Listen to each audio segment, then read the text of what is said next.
Pemirsa, objek wisata di Nusa Tenggara Timur perlahan dan bertahap telah mulai dibuka.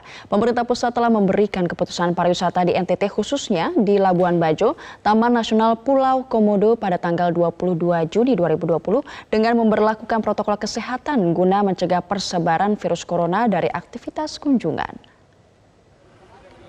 Penegasan dibuka kembalinya objek wisata di Pulau Komodo tersebut disampaikan langsung Gubernur Nusa Tenggara Timur Victor Laiskodat usai bersama rombongannya melakukan lawatan ke Pulau Padar dan kawasan sekitarnya.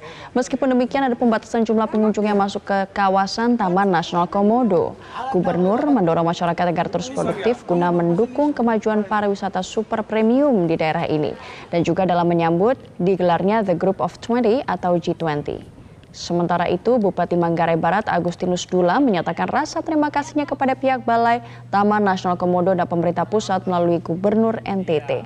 Atas niat baiknya itu, pihaknya akan menempatkan petugas kesehatan di sejumlah titik objek wisata.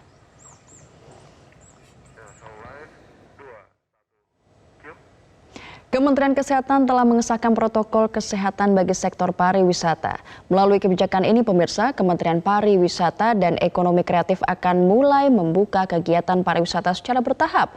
Dimulai dari sektor pariwisata alam yang berisiko rendah terhadap penularan COVID-19. Dan untuk membahasnya lebih lanjut, kami telah bersama dengan Hari Santosa Sungkari, selaku Deputi Bidang Pengembangan Destinasi dan Infrastruktur Badan Pariwisata dan Ekonomi Kreatif melalui sambungan Skype. Selamat siang Pak Hari. Selamat siang. Ya Pak Hari, jadi kapan nih persisnya sektor pariwisata alam ini sudah bisa kembali beroperasi?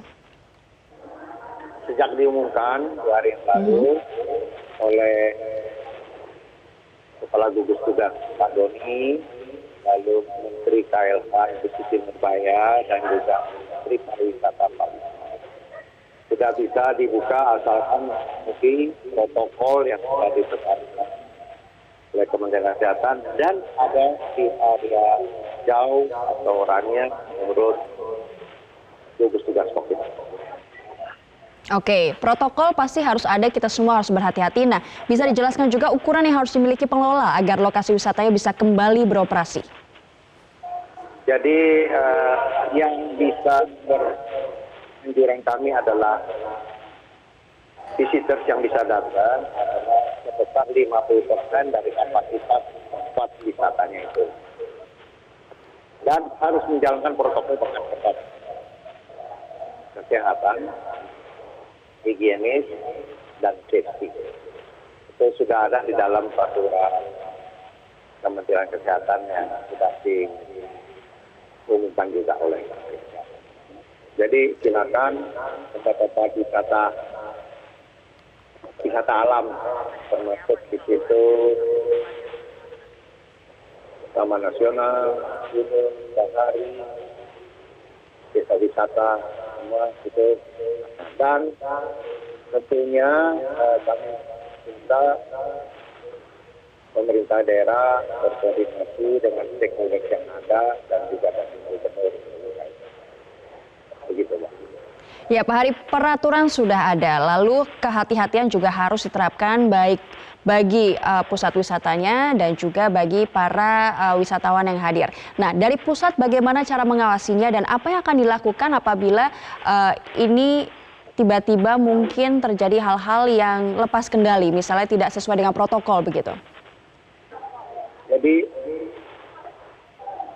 ini kan kewenangannya diberikan kepada daerah dan daerah punya wewenang untuk jika itu ada pelanggaran untuk menuntut kembali.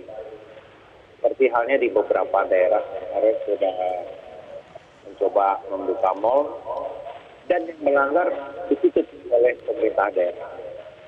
Karena yang lebih tahu di daerah itu adalah di daerahnya. Jadi mereka punya hak untuk menutup kembali jika melanggar aturan. Oke Pak Hari, terima kasih atas penjelasannya mengenai pembukaan tempat-tempat wisata di seluruh Indonesia.